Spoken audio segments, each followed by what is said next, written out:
In this video, I'm going to show you how to share a Planner 5D project.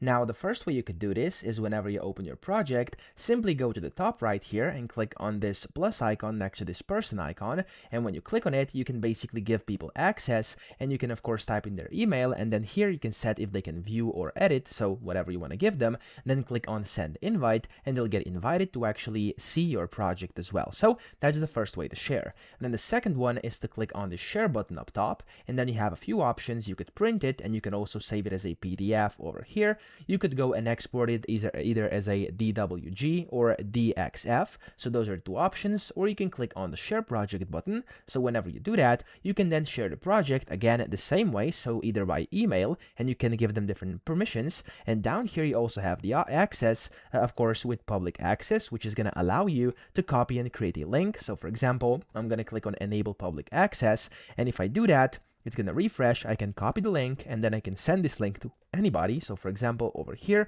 if I paste this in an incognito tab, you'll see that the people are going to be able to open it up just like this. And there we go. I'm successfully sharing my project. Okay. So as you can see, there's a new person in here. It's a guest, and that's it. So that's how we do it. I hope this video helped you out. If it did, please subscribe to the channel and help me out as well.